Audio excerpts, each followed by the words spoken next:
नेपालको कुल ग्राहस्थ उत्पादनको करिब 1/3 हिस्सा ओगटेको कृषि क्षेत्रले झन्डै 65% जनताको रोजगारी र जनजीविकाको प्रमुख आर्थिक स्रोतको रूपमा महत्त्वपूर्ण भूमिका निर्वाह गरेको छ। निर्वाहमुखी कृषि क्षेत्रलाई व्यावसायिक, प्रतिस्पर्धी र सम्मानजनक व्यवसायको रूपमा विकास गरी रोजगारीका अवसर सिर्जना गर्दै देशको समग्र अर्थतन्त्रलाई थप चलायमान बनाउनु आजको आवश्यकता हो। कृषि उत्पादनको बढ्दो लागत खर्चलाई कम गर्न, कृषि उत्पादनमा यन्त्रीकरणको प्रयोग मार्फत थप प्रतिस्पर्धी गराउँदै कृषकको क्षमता अभिवृद्धि गर्ने र दिगो कृषि विकासको माध्यमबाट मुलुकको समग्र आर्थिक विकास गरी गरिबी न्यूनीकरणको राष्ट्रिय लक्ष्य हासिल गर्ने उद्देश्यका साथ आर्थिक वर्ष 2073-74 देखि प्रधानमन्त्री कृषि आधुनिकीकरण परियोजना कार्यान्वयनमा रहेको छ। प्रमुख खाद्यान्न बाली, तरकारी, माछा, मासु र फलफुलमा देशलाई आत्मनिर्भर बनाउने निश्चित लक्ष्य र सोचका साथ क्रियाशील यस परियोजनाले देशका 77 वटै जिल्लामा आफ्ना कार्यान्वयन इकाइ मार्फत काम गरिरहेको छ। आजको कार्यक्रममा हामी बाख्रा पालनको क्षेत्रमा परियोजनाले सञ्चालन गरेका विविध क्रियाकलापलाई समेटेर तपाईँहरूमाझ प्रस्तुत गर्ने प्रयास गरेका छौँ।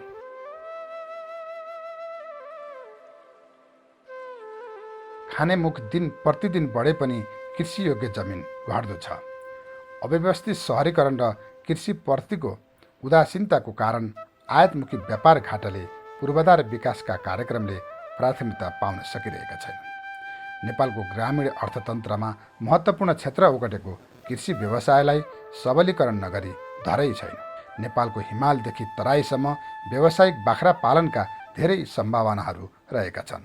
तिनै खालको हावापानीमा सजिलै पालन गर्न सकिने र बजारको समेत राम्रो सम्भावना भएको बाख्रा पालन व्यवसाय पछिल्लो समय ग्रामीण क्षेत्रको अर्थोपार्जन गर्ने सजिलो माध्यम भएको छ। नेपालीको जीवनशैलीमा आएको परिवर्तन, बढ्दो सहरीकरण र पोषण सम्बन्धी चेतनाको कारण बाख्राको मासुको माग पनि बढ्दो छ। बाख्रा पालन व्यवसायलाई निरन्तर सरकारी निकायले गरेको प्रयास र बेला बखत विभिन्न सङ्घ संस्थाले गरेको सहयोगले गर्दा बाख्रा पालनको व्यावसायिकतामा वृद्धि भएको छ। यसै अन्तर्गत आर्थिक वर्ष 2076-77 देखि प्रधानमन्त्री कृषि आधुनिकीकरण परियोजनाले अर्घाखाँची जिल्लामा बाख्रा जोन लागू गरी कार्यान्वयन गर्दै आइरहेको छ। यसैमध्ये सन्धिखर्क नगरपालिका वार्ड नम्बर 11 डिभर्नमा गरिँदै आएको व्यावसायिक बाख्रा पालन परियोजनाले सञ्चालन गरेका कार्यक्रम, भावी सोच र कृषकको प्रतिक्रियालाई आजको कार्यक्रममा समेट्ने प्रयास गरेका छौँ। गत वर्ष 76-77 देखि लागू भयो। यो वर्ष चाहिँ राम्रो सुरुवात भएको छ।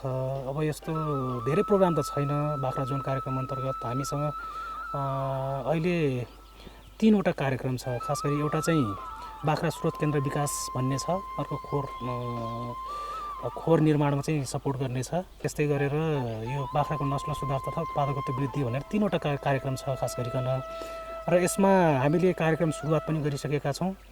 र कार्यक्रम अब स्रोत विकास केन्द्र, बाख्राको स्रोत विकास केन्द्र भन्ने कार्यक्रम एकदम जेन्युन कार्यक्रम छ होइन। त्यसमा चाहिँ हामी लागि पनि परेका छौँ। बाख्रा अर्घाखाँचीकोमा एकदम पोटेन्सियल जिल्ला हो यो। बोयरको नेसनल लेभलमै अलिकति चिनिएको ठाउँ पनि भयो र यहाँको बाख्रा सङ्ख्या पनि हेऱ्यो भने लगभग जिल्लाभरिको हेऱ्यो भने लगभग 2.5 लाखको हाराहारीमा बाख्राको जनसङ्ख्या छ। हाम्रो जोन क्षेत्रमा मात्रै लगभग 1,57,000को हामीसँग गत वर्षको प्रोफाइल तयार गर्दाखेरि लिएको रेकर्ड छ। भनेपछि यो ठाउँमा चाहिँ सुपर जोन हुन सक्ने अवस्था छ बाख्रामा। मिड हिलको लागि, यहाँको लागि मात्रै होइन, जस्तो प्युठान, अर्घाखाँची, त्यस्तै गरेर यता गुल्मी, पाल्पा जस्ता यो रेन्जको कोरिडोर छ नि, त्यो पहाड छ, त्यो क्षेत्रको लागि नै एउटा चाहिँ यो राष्ट्रिय अनुसन्धान केन्द्र अथवा आउटरिच हुन्छ अथवा अनुसन्धान केन्द्र नै बनाउनुपर्छ कि जस्तो लाग्छ होइन। सन्धिखर्क नगरपालिका वार्ड नम्बर 11 स्थित डिभर्न कुनै समय चरम गरिबीको अभाव खेपिरहेको यो ठाउँमा 90% दलित समुदाय बसोबास गर्दछन्। केही वर्ष अगाडि 153 घरधुरीको समूह गठन गरी किसानका लागि उन्नत बिउ कार्यक्रमले अस्ट्रेलियन बोयर जातको बोका वितरण गरेपछि अहिले यो गाउँमा वार्षिक 5 करोड बराबरको बोयर पाठापाठी बिक्री वितरण हुने गरेको छ। डिभर्नलाई अस्ट्रेलिया बनाउने अभियानमा जुटेका यहाँका प्रत्येक कृषकको घरमा बोयर, जमुना पारी र खरी जातका अब्बल बाख्रा देख्न सकिन्छ। कमाइका लागि विदेश जानै नपर्ने वातावरण बनाउन जुटेका यहाँका कृषकका लागि प्रधानमन्त्री कृषि आधुनिकीकरण परियोजनाले के सहयोग गरेको छ त? यी अगुवा कृषकको कुरा एकैछिन सुनौँ। पहिला एउटा कार्यविधि बनायौँ हामी 153 घरधुरीले अनिवार्य रूपमा 2-3टा बाख्रा प्रत्येक घरले पाल्न पर्छ भन्ने कुराले हामीलाई सजग बनायो। सुरुमा साथीहरूले त कसैले पिपिआर सुई लाउन ट्याग लाउन पनि नदिएको अवस्था थियो। त्यससँग जुझ्दै म आफू चाहिँ त्यो आँखा कहाँबाट खुलो भने जो म तालिममा गएँ चितलाङ भेडी फार्ममा, त्यहाँ गएर मैले आफूले त्यहाँ गोबर फालेर आइसकेपछि बाख्राबाट यस्तो हुने छ भनेर यो समाजलाई अगाडि डोराएँ मैले। यो बाख्राले शिक्षा, स्वास्थ्य, खानेपानी र आफ्नो घरायसी सामानको लागि पनि अति सपोर्ट गरौँ। केहु विकेर पशुसेवाकारले हामी सबै किसानका आँखा खोल्दैछ। केहु विकेले देखाएको बाटो अब हामी रोक्दैनौँ। अब हामीले खोज्दै थियौँ अब हामीलाई कसले सहयोग गर्छ भन्ने कुरा प्रधानमन्त्री कृषि आधुनिकीकरण जोनबाट फेरि हामीलाई सपोर्ट हुने जस्तो मानेका छौँ। प्रधानमन्त्री जोनबाट हामीलाई यातायातको लागि हाम्रा बाख्रा पठाउनु पर्ने भएको हुनाले हामीलाई एउटा सिङ्गल क्याब गाडी प्राप्त भएको छ। हामीले अस्ट्रेलिया यही जालकाँडा डिभर्नामा बनाउँछौँ भन्ने सपना थियो। त्यो सपनाले हामी साकार बनाउनेतिर लागेका छौँ। सुरुमा बोयर बोका राख्न अन्कनाएकी सविता आचार्य अस्ट्रेलियन बोकाले गाउँको आर्थिक स्थिति नै काया पलट गरिदिएको बताउँछिन्। विदेशबाट फर्किएका पनि व्यावसायिक बाख्रा पालन व्यवसायमा व्यस्त छन्। गाउँ नै बाख्रामय छ। 4 वर्षमा खर्च कटाएर 11 लाख कमाउन सफल सविता बाख्रा पालनबाट आत्मनिर्भर हुन पाएकोमा सन्तुष्ट छन्। यो अस्ट्रेलियन बोयर आउने भन्दाखेरि अब हामीलाई सबैलाई म आफूलाई यो पाठो हजुरले पाल्नुपर्छ भन्ने यहाँ सबैले प्रस्ताव ल्याउँदा मलाई डर लाग्यो। यसबाट उत्पादन भएका पाठापाठीबाट हामीलाई एकदम सन्तोष कि एकदम जाँगर दाम अब धेरै छोप्न पाए। हामीलाई बाहिर जाने अहिले कति यहाँ साथी छोराहरू देवरहरू जेठाजुर बाहिर गएका मान्छे फर्केर आएर बाख्रा पाल्न छ। बाख्रा पालेर धेरै सन्तोष छ। आयो आम्दानी धेरै भयो, हामीले सोचेभन्दा धेरै भयो। यो गाउँ एकदम पहिला यो गरिब गाउँ, अब हामीलाई उस्तै परे बिहान साँझ अब जागिर गर्नेले त सैलेरी पाल्न थियो छोरछोरी, अरूलाई एकदम गाह्रै थियो। यहाँ हाम्रो दलित बस्ती पनि धेरै छ, अब सबै हामी पनि धेरै छौँ। अब गर्दा अलि हामीलाई समस्या धेरै थियो। मैले आफूले चाहिँ 4 वर्षमा अब म आफूले लगभग यिनलाई खुवाएको फालेर पनि 10-11 लाख रुपियाँ मैले भित्र आहतमा राखेँ। दाम धेरै छोप्नु पाएपछि महिलाहरूलाई नि अब आफूमा आत्मनिर्भर छ। म यो व्यवसायबाट एकदम सन्तुष्टि छु। डिभर्न यति बेला बोयर जातको बाख्राको लागि चर्चित बनिरहेको छ। यहाँ पाठापाठी किन्न पहिले बुकिङ गर्नुपर्छ। 100% बोयरको स्रोत केन्द्र बन्न अग्रसर डिभर्नमा केयु बिकेले दिएको प्राविधिक मार्फत सेवा प्राप्त गरिरहेका कृषक सरकारी स्तरबाट जातीय शुद्धता परीक्षण गर्ने आधिकारिक प्राविधिकको व्यवस्थाका लागि अनुरोध गरिरहेका छन्। प्रधानमन्त्री कृषि आधुनिकीकरण परियोजनाबाट बजारीकरण र ढुवानीका लागि एउटा ढुवानी साधन प्राप्त गरेका यहाँका कृषक सरकारी दर रेटमा पाठापाठी उपलब्ध गराउन तयार देखिन्छ। पहिला माग गर्नुहुन्छ उहाँहरूले फोन सम्पर्क मार्फत अथवा नेटबाट मेलबाट पनि अब निवेदनहरू हाल्नुहुन्छ। हामी त्यसको दर्ता गर्छौँ। दर्ताका आधारमा इमर्जेन्सीलाई हेरेर एकाधै कन्सिडर गर्ने कुराहरू अलग रहे इमर्जेन्सीका आधारमा, नभए हाम्रो उसमा माग दर्ताका आधारमा प्रायोरिटी तय गर्छौँ। त्यसका आधारमा उहाँहरूलाई हामी फेरि फोन कन्ट्याक्ट गरेर तयार भइसकेपछि बोलाउँछौँ अनि दिन्छौँ। र पाठाहरू 50% का पाठाहरू लाइभ वेट जीवित तौलमा 1000 रुपियाँ प्रति किलोका दरले र 50% का पाठीहरू लाइभ वेटमा जीवित तौल 600 रुपियाँ प्रति केजीका तौलमा जोखेर दिन्छौँ हामी। उहाँहरू आउनुहुन्छ जोखेर। अनि हामी 75 का पनि उत्पादन गरेका छौँ र केही निकासी गरेका छौँ। 75% का पाठाहरू 1500 रुपियाँ प्रति केजी र पाठीहरू 1000 रुपियाँ प्रति केजीका दरले निकासी गर्छौँ। केयुबिकेबाटै आउनुभएका प्राविधिक हुनुहुन्थ्यो, अहिले तत्काल घर जानुभएको छ। उहाँलाई केयुबिके फेज आउट भइसकेपछि नै उहाँले नै यसको जातीय शुद्धता, क्रसका कुराहरू, उपचारका कुराहरू अनि तथ्याङ्क राख्ने कुराहरू उहाँले नै गरिराख्नु भएको छ। जोनसँग जोडिएर जोनले प्रपोजल हाल्यौँ र हामीले एउटा गाडी 10 लाख फिक्स पैसा दियो अनि समूहबाट अहिले सहकारीमा गएको छौँ। समूहबाट 15 लाख जति 14 लाख कति परेको छ, करिब 25 लाख जतिमा हाम्रो यो जोनले सहयोग गरेको गाडी पनि छ। अब जोनसँग हामी जोडिराखेका छौँ। अब तपाईँहरूलाई माग त्यस्तो बजारको त्यस्तो व्यवस्थापनलाई गाह्रो भयो भने हामी पनि जोडिन्छौँ भन्ने कुराहरू जोनले गरिराखेको छ। 100%मा जाने 100%को स्रोत केन्द्रको रूपमा विकसित हुन हामी चाहिराखेका छौँ। परियोजनाले कृषि अनुसन्धान केन्द्र स्थापना तथा सुदृढीकरण सहयोग कार्यक्रम अन्तर्गत विभिन्न अनुसन्धान केन्द्र, फर्म र प्रयोगशालाहरूलाई अनुसन्धान तथा आधुनिकीकरणका लागि आवश्यक औजार उपकरण जडान र संरचना निर्माण साथै मर्मत सम्मारको लागि अनुदान सहयोग गर्दै आइरहेको छ। यसै अन्तर्गत बाख्रा अनुसन्धान केन्द्र बन्दीपुरलाई प्रदान गरिएको सहयोगबाट सञ्चालित कार्यक्रमबारे एकैछिन चर्चा गरौँ। हामी कहाँ अहिले चाहिँ एउटा खोर बन्नको लागि दिनुभएको थियो। त्यो हामी खोर बनाउँदैछौँ। हामी सबै कुराहरू प्रक्रिया पुरा गरेर, टेन्डर प्रक्रिया पुरा गरेर, सबै कुराहरू पुरा गरेर हामी त्यो सुरु भइसकेको छ। खोर सुरु भइसकेको छ। यो असारसम्ममा सिद्ध हुने प्रक्रियामा छौँ। र अर्को सबभन्दा महत्त्वपूर्ण अर्को हामीलाई बिउ नै जुन प्योर अस्ट्रेलियन जातको बोका ल्याउन, बोका र माउ 5वटा माउ, 5वटा बोका र 20वटा माउ गरेर हामी अस्ट्रेलियाबाट ल्याउने भनेर टेन्डर प्रक्रिया सबै भएर त्यो भइसकेको छ। सायद त्यो आउला। त्यो आयो भने हामीलाई ठुलो रूपमा यसले अझ टेवा पुर्याउँछ। बोयर बाख्रा पालनकै कारण गाउँको मुहार फेरिएकोमा यहाँका कृषक निकै उत्साहित छन्।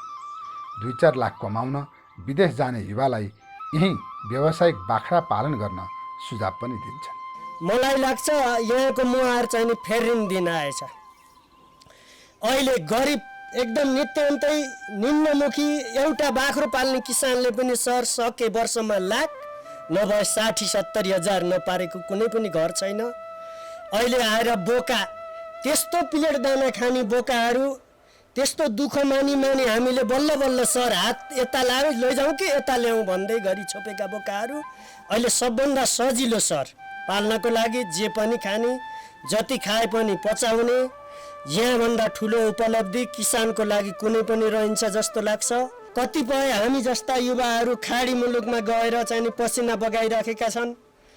राम्ररी लगनशील भएर हामीले यही बाख्रा पालन धेरै मैले भन्दिनँ, 5वटा मात्रै बोयर बाख्रा राम्रोसँग मेरो पेसा यही हो, मैले यिनलाई सेवा गर्नुपर्छ भनेर निरन्तरता सबै किसिमको व्यवस्थापन मिलाएर पाल्छ भने वर्षको 5 लाख रुपियाँ कमाउनलाई कोही परदेशको त खाडीको मुलुक जान, पसिना बगाउन, ज्यान जोखिम पार्न पर्दैन। व्यावसायिक बाख्रा पालन गर्दा कृषकले विभिन्न प्राविधिक विषयमा जानकारी लिनु जरुरी हुन्छ। सानो अज्ञानताले पनि ठुलो क्षति बेहोर्नु पर्ने खतराबाट मुक्त हुन कृषकको लागि आवश्यक भएकोले बाख्रा पालनका लागि आवश्यक पर्ने खोर व्यवस्थापन, आहारा व्यवस्थापन साथै रोग र प्रजनन व्यवस्थापनबारे जानकारी गराउने उद्देश्यले बाख्रा अनुसन्धान केन्द्र बन्दीपुरका वरिष्ठ प्राविधिक अधिकृतसँग कुराकानी गरेका थियौँ। बाख्रा सुक्खा तातो सहन सक्ने, तातो मन पराउने जात हो। त्यस कारणले गर्दाखेरि खोर बनाउँदाखेरि दक्षिण पर्खेको पाखो होइन, त्यो एकदमै राम्रो हुन्छ भन्नाले पूर्व दक्षिण होस् या पश्चिम दक्षिण फर्केको पाखो खोर बनाउँदा एकदमै राम्रो छ। 1 मिटरको जति उठाएर टाँड बनाएर माथि बाख्रा राख्दाखेरि त्यसको डेली दिनहुँ त्यो बर्ग्यौँला भन्छ जुन हामी बाख्राको, त्यो चाहिँ बढाएर सफा गरेर तल चाहिँ जम्न नदिने।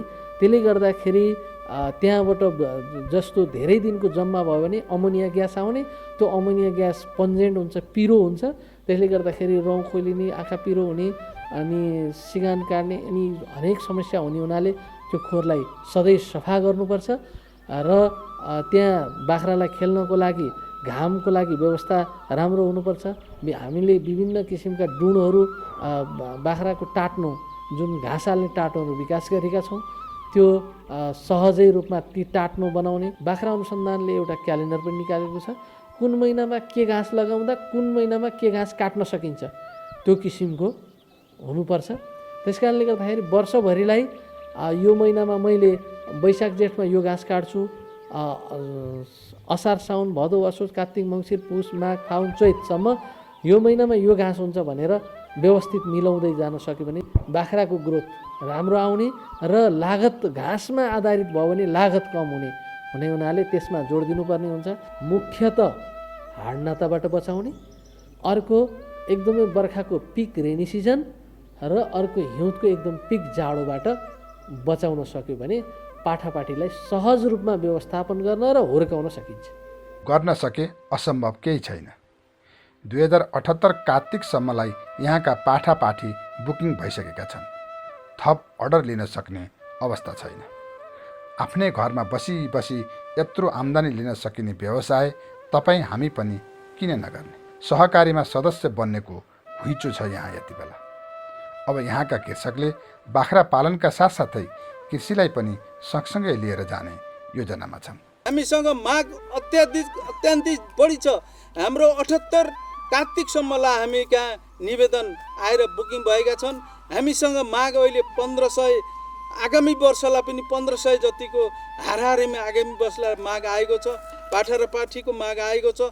त्यसमा हाम्रो संस्था अति चाहिँ आकर्षण यो मान्या भएछौँ कि हामी कहाँ बिक्री भएन भन्ने कुरा छैन सर।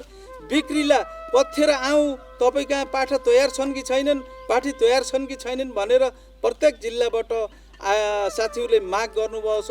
त्यो माने हामी अति आभार भएका छौँ सर। हामीले बसाइसराई अन्त्य गरेका छौँ, किनभने यो गरिब मुलुकको ठाउँ हो। हामी कहाँ 90% दलित छन्। त्यस्ता दलितहरूलाई लिएर हामीले बसाइसराई गर्न दिएका छैनौँ। विदेशका भाइहरूलाई बोलाएर अब जालकाँडामा बसेर त्यो विदेशको खाडी, तातो खाडीमा होइन, यही जालकाँडाको बोयरघारीमा हामीले यहीँ बसेर त्यो विदेशको 3 लाख 4 लाख वर्षमा कमाउने पैसा हामीले सरदर एक व्यक्तिले 7.5 लाखसम्म चाहिँ एक वर्षमा आम्दानी भएको हुनाले विदेशका भाइहरूलाई फर्काएर हामीले यसैलाई विदेश बनाउने भनेर हामी यहीँ लागि परेका छौँ।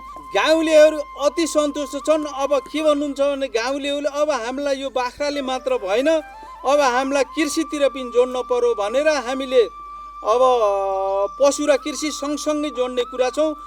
गाउँलेहरू 153बाट हामी सुरु गरेका हौँ। अहिले हामी 275 घर जोडिएका छौँ हाम्रो सहकारीमा। यो जालकाँडाले यसो गरौँ, हामी त्यहाँ मिसिन पर्यो भन्नेको घुइँचो छ सर। हामी कहाँ अस्ट्रेलिया यही जालकाँडा बोयरघारीमा बनाउने हो। कहाँ पाइन्छ 100% का बाख्रा भन्ने क्रममा अर्घाखाँचीको डिभर्ना जालकाँडा बोयर पशुपालन कृषि सहकारी संस्थामा 100% का बाख्रा पाइन्छ, पाठापाठी पाइन्छ भन्ने कुरा सुनाउँदै यो आफ्नो भनाइ यही अन्त गर्न गइरहेको छु। सानो लगानीबाट पनि व्यवसाय सञ्चालन गर्न सकिने र बजारको अत्याधिक माग भएको बाख्रा पालन व्यवसायप्रति सर्वसाधारणको आकर्षण बढ्दो छ। उचित तरिकाले खोर व्यवस्थापन, चरण व्यवस्थापन, नस्ल सुधार र परजीवी नियन्त्रण गरेर हावापानी र ठाउँ सुहाउँदो जातको छनौट गरी व्यावसायिक बाख्रा पालन गर्न सक्ने हो भने गाउँमै मनक्के आम्दानी लिन सकिन्छ। नेपालका थुप्रै पहाडी भूभागमा यस्तै व्यावसायिक र व्यवस्थित बाख्रा पालनका प्रशस्त सम्भावनाहरू रहेका छन्। लाखौँ खर्चेर अरबका खाडीमा भेडा चराउन जाने खर्चले आफ्नै भिर पाखामा बाख्रा चराई मालिक बन्ने सोचको विकास गरौँ। मासु आपूर्तिमा आत्मनिर्भर बन्ने परियोजनाको महत्त्वाकांक्षी लक्ष्य प्राप्तिमा अर्घाखाँची डिभर्नका कृषकले प्राप्त गरेको सफलता सार्थक बनोस्, हाम्रो यही शुभकामना।